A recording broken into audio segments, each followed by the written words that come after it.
there, fictional friends, and welcome to another episode of Fully Booked. I'm Megan. And I'm Shireen. And we are continuing our talks, our discussions, whatever you want to call them, about everything paranormal and supernatural for the month of February.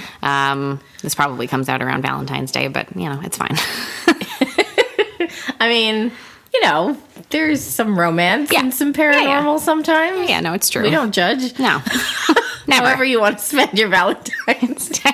I think do a seance, I think around the time that this episode comes out, the new Diablo Cody movie, their Lisa Frankenstein, is coming out. Yeah. So I kind of want to go see that because I feel like it's going to be a fun time. Yes. Everybody likes a Diablo Cody script because all the dialogue is so bizarre that you just kind of get into it while you're watching the movie. So if anybody's seen like Juno or Jennifer's Body, she wrote both of those scripts.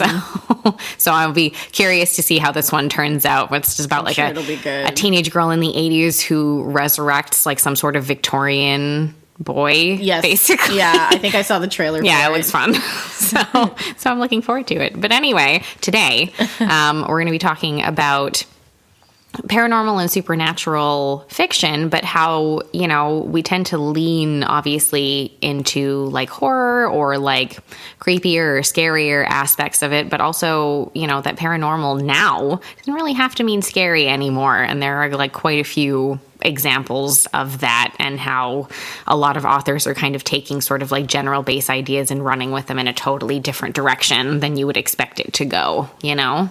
Yeah, we've been seeing this for the last, 20 years, 20, 30 years maybe. There's been a surge of, you know, like just different ways of looking at the paranormal. And I, for one, I'm here for it. Yeah, I'm totally fine with it. Oh, right. Before we get started, Shireen, what's on your nightstand? Oh, well, I finished reading Fourth Wing and Iron Flame. Okay, you did both, yeah. They were so good. If you haven't read them, go read them. I would say like the book hangover isn't as severe as when I finished A Court of Thorns and Roses. Maybe it's because there are fewer books as well. I think so, because there's only 2 in the series for now. Yeah. I did read that she is planning on having 5 in total. I did really like them. I think it was mostly because of the dragons. I love dragons. Every time there's a story with a dragon, especially a dragon who talks, I'm here for it. So really enjoyed these books just like mainly for that reason, because, you know, otherwise like there's a lot of elements that you can find in other stories. Yeah. But I thought it was well written, exciting storyline, and really good way of dropping clues from the author, I have to say. Okay. So yeah, definitely recommend it. What about you, Megan? I think I'm about halfway through a book called Near the Bone by Christina Henry, which is a kind of a mix of different things, psychological, thriller, horror, definitely leans into the horror quite a bit as well, about a young woman who lives up in a very isolated cabin in the mountains with her husband. Ugh. And there are many indications, spoiler, if you were planning on ever reading this book, there are many indications that this man kidnapped her when she was young and brainwashed her into thinking that she's his wife. So, I hate that. Yeah, so it's terrible. And don't like that. No, and this is this sort of story of her realization, and I think trying to break away from this and figure out how to save herself is also compounded with some sort of seemingly very large creature, supernatural creature of some sort in the woods up near where they are, as well as, for the first time in years, them having come across like strangers who are hiking up in that area who are kind of entangling themselves into this plot line as well. So it's sort of like a mix of like, you know, different people kind of interrupting everything that she's come to know as her reality, which I think is helping her psychologically to break out of the preconceived notions that she has, because it seems... That must be a heavy read. Yeah, it's very upsetting also because there's quite a bit of domestic violence within the story as well, because of the way that her husband treats her and everything, which is like, you know, there's a lot to kind of work through, but it's an interesting sort of coming together of like almost a few different stories that you're meshing into like one main plot point. It's good so far. I like it. This is actually my first Christina Henry book. I don't think I've ever read any of her other stuff. I know she's done a lot of sort of horror retellings to a certain extent of certain stories like The Little Mermaid and like other like folk tales and folklore and things like that. I've seen like quite a bit of that from her, but I've never read any of her stuff before, so this is my first kind of foray into her writing, and I'm enjoying it so far anyway. Well, yeah, it's very appropriate for this time of year, isn't it? Also, it's snowy up in the mountains, like it's the middle of winter. Oh, well, there you go. And so it just felt very appropriate. Got like a very misery feel to it. Yeah, very snowy horror with supernatural elements Right. to it, kind of thing. So yeah, so I'm liking it so far. Anyway, we'll see. I'll see how everything ends, because I find a lot of stories like this, a lot of your final thoughts really hang on like the twist or how the characters manage to get themselves out of whatever situation they're in. So yeah, we'll see how that all plays out. I don't know. I hope her husband dies a horrible, painful death. And that's all I'm hoping for at the moment. You don't want much. No, that's all I need. Yeah. So, okay, let's, talk about some paranormal, but, not paranormal. Oh, wait, you know what? I have to go off on a tangent first that no one's going to care about. I have a question, because I feel like I came across this online, and I'm sure people are going to be like, fuck yes, Megan, but I don't know anything about fantasy stuff. I always just catch up with it later. Did I see that there's a new A Court of Thorns and Roses book that's out? It's Crescent City. Number 3. City. So it's because I thought I saw something. I think I follow Sarah Moss on Instagram, and I thought I saw something from her with regards to like A Court of Thorns that and Roses universe. Hang on a second. I'm gonna look into this. Everybody, fucking hold, please. Okay, see, this is what I'm seeing. Something about a character named Bryce and a book called House of Flame and Shadow. Right. So, okay. So I will elaborate on this point, because I've been down this rabbit hole. Okay. So in the States, actually all over the world, UK, US, and Canada, and Australia, I believe, they get special edition copies of Sarah Moss's books, which include additional content, depending on which country you buy it from and which store you buy it from. Oh, God. And so Crescent City, the first 2 books came out, and the third one came out on January 31st, A House of whatever it's called. Yeah, House of Flame and Shadow. Flame and Shadow. And in the U.S., there's a Barnes & Noble special edition that has additional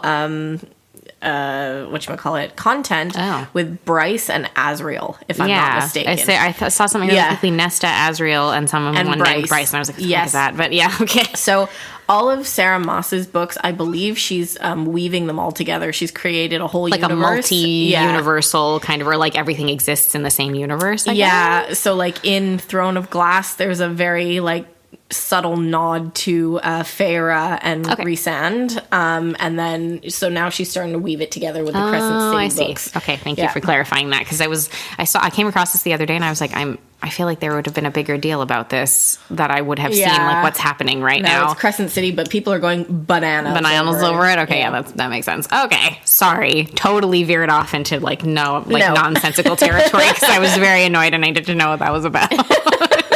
I know, but that in itself was a spoiler. People were pretty mad that that information was released. They were really? They were like, if I want to read it, and it's like, yeah, but I need to know where I have to go get my special edition copy. Yeah, I think that I'm pretty sure that's why they would have given the information out to people, because also they want to create the hype for people to want to buy it as well. Like this specific edition to be like, hey, look.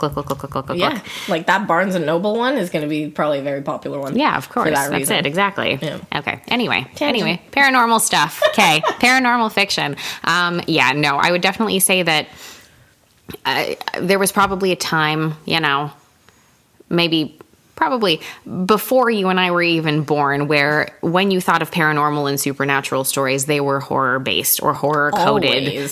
Always, there was always an element of like more horror to them. Death. Yeah. Yeah, that's it. Exactly. Like hauntings and death and even magic and things like that. Like those sorts of in an evil way. Yes, because it was. But you can also argue that was because like before we were born, for example, like this is all the church, Yes, and some of the most famous books, and in a lot of cases books that got film adaptations too, were stories that were very horror based. Like, what am I thinking of? Carrie. Right. so, like a psychic teenager, but everything in that story that she deals with is so horrific because of the abuse that she experiences at the hands of her mother, and then the bullying that she deals with at school because of how sheltered she is and how strange she seems to people, like all of that, so it's very horror coded. The Exorcist, if you want to. It was also a gray area, though, like with Carrie, because there was an explanation of why she is the way she is. Yeah. It wasn't about, like, destroying Carrie, because it was from her point of view. Like, we were saying this earlier, that, like, in the earlier days, paranormal, like, especially, like, ghosts and, these evil creatures of the night, it was all about, like, defeating them and beating them and, like, good triumphing over evil. Yeah, there had to be some sort of happy resolution. But yes, I would say, if you look at earlier books, like some things, like a lot of Stephen King's stories, I think started to push out to maybe a wider audience that these stories wouldn't always have a happy ending, because spoiler alert, Carrie dies at the end of the story. So, but she got hers. Yeah, she sure did. That's it. But Carrie dies at the end of the story. What am I thinking of? The Exorcist. Yeah. Both priests die. Like, yes, okay, Regan and her mom are okay at the end of the story, but both priests are killed. Yeah. In trying to help her, basically trying to fix or like rid her of the demon that's possessing her. A lot of these... the demon is not personified. Like, we just know that it's evil. It's Pazuzu. That's what they call it. Right. But it's that ancient, like an ancient demon, basic. But it also, I believe that there are a lot of... clues that it's several demons almost that have kind of come together to possess this young girl, basically because she's accidentally let them in because she was fiddling around with like a seance or like a Ouija board or something. Right. And she accidentally, allows them in pretty much. But I feel like so much of that in the last like maybe 50 years or so has transitioned to a point where that's just not something that you're seeing as often anymore, in the sense that, yes, is there a lot of paranormal and supernatural horror? 100% there is, of course there is. But it's not always the most popular. And you can find so many different types of stories across all genres that, have certain paranormal elements added to them. Well, and that's why I enjoy, like, as I was trying to very unclearly say at the beginning of this, I enjoy the, like, paranormal non-horror genres because there's an exploration of, like, the character or the being itself, and it's, to me, I find it very, like, enamoring, like, if you read any story about, like, a vampire or a werewolf or something that's not, like, a horror-based genre. No, because there's so much of that now that's not horror-based anymore. Right, but you get to learn about, like, the character and, like, sometimes, like, what their life has been, their history, what they've seen, their opinions of things. Like, they tend to have interesting personalities in books, whereas from a horror perspective, it's often, not always, but and we have evolved in that space as well, but to begin with, it was all about the evil itself and just being like, this thing is bad, we need to kill it, that's all. Weirdly, I would say, based on, I guess, like some of the reading that I've done, like some of the books that I've read, I feel like if we're sticking with like a vampire subgenre, for instance,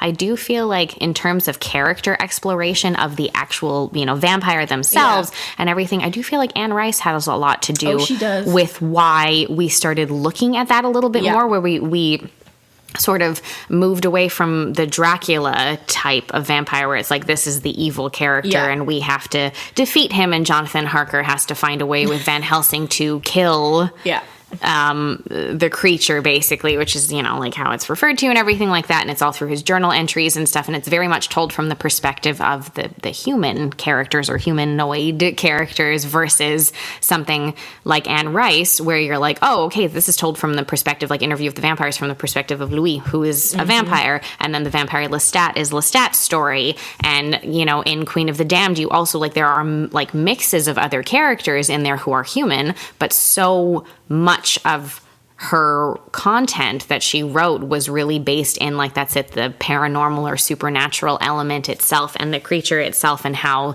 that creature came to be. And so it humanizes them more, which I think an audience really appreciates, and I'm sure, and look, we've seen more and more of that. If you go anywhere from between, like, you know, Anne Rice and Twilight stuff, like, everybody wants that kind of thing. Now they want Vampire Diaries, like, they want to humanize those characters. There's no more like, oh, this is like this vampire or this werewolf or whatever creature it is the bad guy. No, we've always got a gray area. Yeah, and we always have to humanize them in some way. Like, they're not simply evil because of whatever affliction they have, whether it's vampirism or, you know, lycanthropy or anything like that. Yeah, and I think, like, you know, that evolution also comes from, you know, us evolving as a society too. Obviously, you know, when ghost stories first came about, like, pick up any ghost story from, you know, 19th century, for example. There was a lot of ghost stories. They used those to explain away things that they could not explain, you know, because they didn't have the science, or they didn't have, you know, the psychology, or they didn't have anything. Like, the number of books about, like, you know, women who get sent away because they're, like, you know, bothered in some way, and they put it down to a supernatural cause or something, you know. Yeah, it's true. Yeah, or there's a creak in the house. It must be a ghost. A way to explain away, like, women's supposed overreactions to things, and, like, oh, the wailings of women. And, you know, women are always so neurotic and they overreact to everything. So and they also, and they don't, the women never, or rarely ever in those older stories, run and face the entity, whatever it is that's haunting them. No, they simply go mad, because it's so easy for a woman to go mad. And then it's the male character, detective, her husband, whoever it is, comes in and has to, and it realizes, oh, she wasn't crazy, even though I had her institutionalized. An actual ghost here. And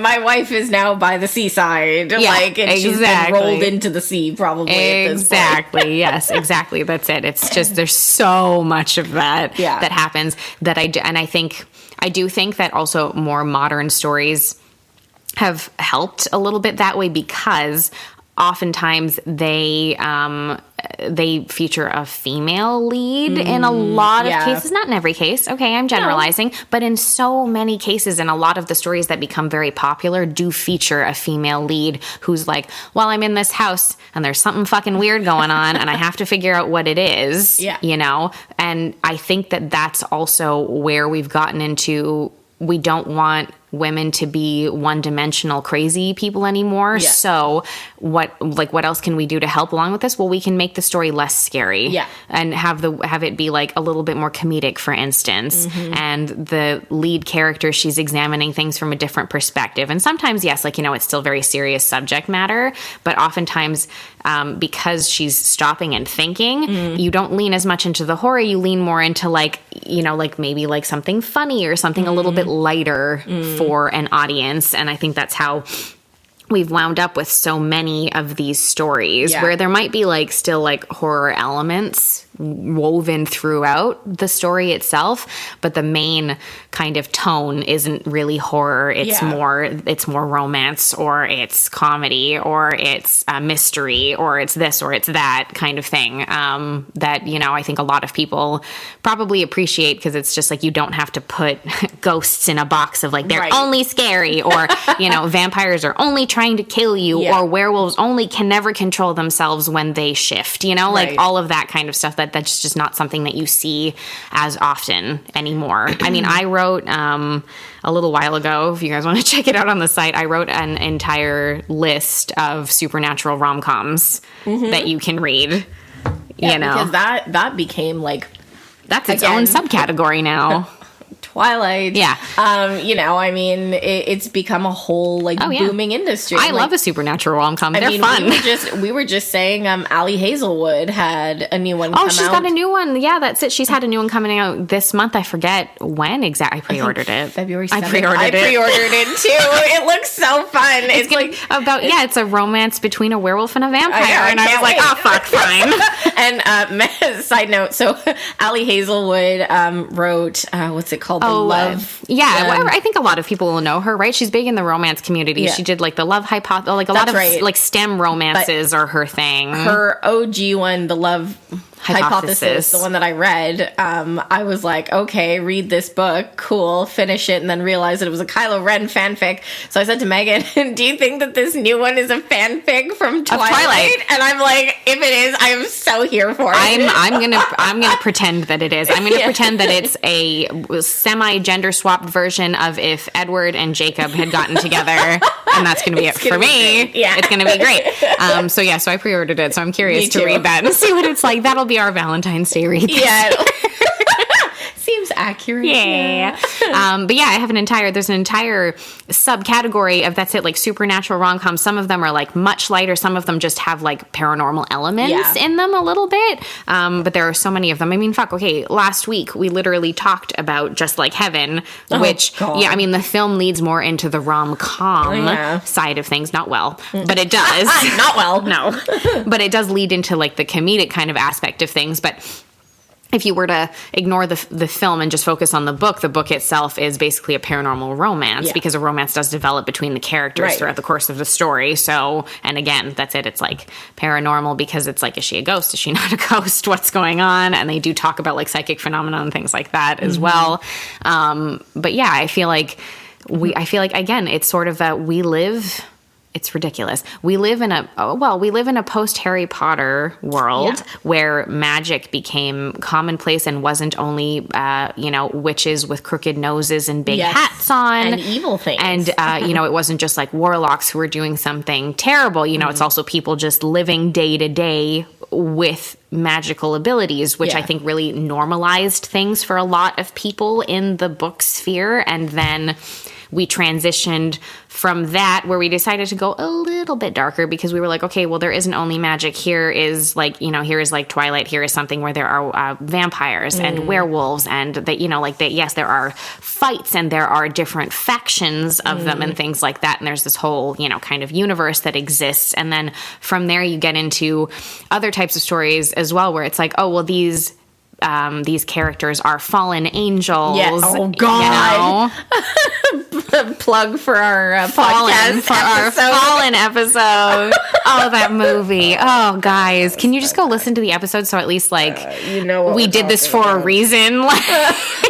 We sat through that movie. We sat through the movie painfully. For a reason. Oh, it's terrible and so funny. Anyway, I think we spent that entire episode shouting, but oh my God, it was so bad. So bad. But that did become, and I wonder if that's kind of like the evolution that we were talking about, right? Like kind of away from the church explanation for where it's always scary and it's always scary bad. And it's always bad. Yeah. And now it's like, now that there's been like this surge of appreciation for paranormal and supernatural, it's like, oh, well, now we need to plug in some angels too. Yeah, in here,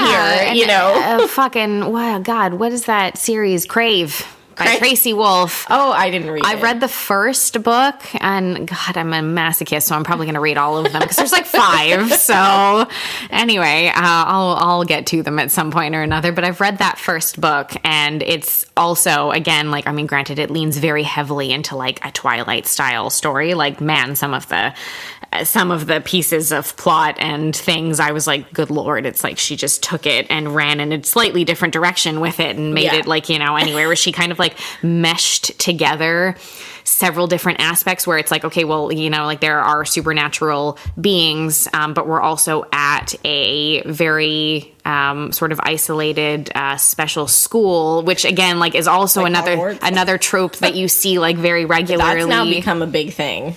Yeah. It has, exactly. So a lot of those different aspects of things, so it's so funny because I was just reading, and I believe, what is it? There are vampires in that. There are dragons. They look like people, but there are dragons. The dragons look like people. Yes, ma'am. Oh, no, I can't read this series. It's terrible. Anyway, but, there are dragons. There are all kinds of different, supernatural type creatures. There are, witches and stuff like that. Anyway, there's all kinds of things going on there because we've just, meshed all of them together. Yeah. But I'm even trying to think of things like now we like to do what we like a lot now too is you take the non-scary route and you go and you really play it off as comedy. Good Omens is a really good kind of example of that, and it's so fun when you take Neil Gaiman does a lot of that. He's so good at it. So good, and he co-wrote that with Terry Pratchett as well. So and they're both very much like that. Like we take something that you like, maybe the source material or the original folktale or folklore around it was much more serious, and we make it a little bit whimsical. funny. Yeah, but like Neil Gaiman and Terry Pratchett are able to do that the way that Tolkien was able to do that. Yeah. They're probably the most Tolkien-esque writers that we have in our generation. In like for a modern audience, basically, where it leans like, much more into things that are much more appealing to a modern audience as well. And they both really have this incredible ability to be able to do that, and I think that it speaks to the era that we're in, where we're willing to take things that are very biblical and make them funny, where we've got angels and demons and stuff in there, but they're very kind of like goofy to an extent, and some of the things that happen to them are silly. Even when they're trying to prevent the end of the world, like it's still silly. Like there's still these funny little elements that are added, and quirky characters and stuff that we really like to add to this kind of thing. And I also think that so like we're also in a time, I find, where we do kind of lean into the idea of certain retellings that use like kind of a lot of paranormal elements to a certain degree, but we're really in like an age of like mythology retellings and things like that, like all of like the Madeline Miller stuff, like Circe and like all of those things. And the Hades and Persephone. And Persephone are having a time these last 5 or 6 years. Boy, like the number of series that pop up, like, all of the Touch of Darkness and stuff by Scarlett St. Clair, and like the Hades saga that exists there, Lore Olympus, which is that really popular graphic novel series about them. And there's like 3 or 4 other ones as well that I've seen. Because again, we're making it romantic. We're like, even if there's we're also making it very spicy. Yeah, well, it's easy to with things like that, because like honestly, like a lot of like, if you look into older like Greek mythology and things like that, a lot of that shit was really spicy. Like, guys, that's true. Yeah. Like, oh my God, Zeus never stopped having sex ever. Yeah, but it was gross. But the number of like creatures, women that man impregnated, like, good Lord. Well, he'd come for a weekend trip to Earth and impregnate 3 women. Yeah, that's it. Exactly. Like, God, that sounds tiring, and like a lot of alimony that you never dealt with. What would he pay alimony in? Lightning bolts? Maybe. He would just make sure that they were provided for forever and they never wanted for anything. They could go live on Mount Olympus. Yeah, and their crops would never sully and things like that. They would never have a problem. They would just have, they would be set for life. He should have done that. He was the fucking god of all gods. I impregnated you. Your crops will now never sully. Megan's retelling. In my retelling, Zeus is nice, even though he was a piece of shit. It was awful. Yeah, he was terrible. The Disney version just makes him so much nicer. Yeah, I don't think that's accurate. No. That entire movie is not accurate. It's fun, but it's not accurate. Oh, we should watch that. Oh, God. Anyway, it doesn't matter. That's not what we're talking about. No, okay, but I think that it's kind of all of that to say that I would say yes. Now, where, if anything, we're leaning away from the idea that paranormal is scary. We're like, okay, those stories still exist. They still are published every year. I usually read a couple of them every year, but it is really not what the book industry relies on that much anymore. We're really into the idea of like, oh, we can take these paranormal elements and putting them into a regular world, like a regular modern world, and just seeing how, like, throwing that in there and seeing how all of the characters, including, whatever paranormal element they're experiencing or not, how they all adapt to that, and how those types of elements that were once considered, I think, something that was just good for creaky old houses, how those adapt to a modern setting now too, and what that does to the story, to the characters, everything. Yep. Yeah. But what do you guys think? Yeah. Do you guys only like paranormal horror or things that are like a little bit darker in tone? Or do you like the idea of, like, that's it, a lot of these stories that exist now where there are paranormal elements, but, things are a little bit maybe lighter in tone overall and storyline overall? Everybody's got their different kind of preferences. So you can let us know about that over on Instagram, TikTok, and Threads at fullybookedca, and you can also check out our Facebook group at facebook.com/groups/book was way better. But until next week, guys, keep on reading. Thanks, everyone.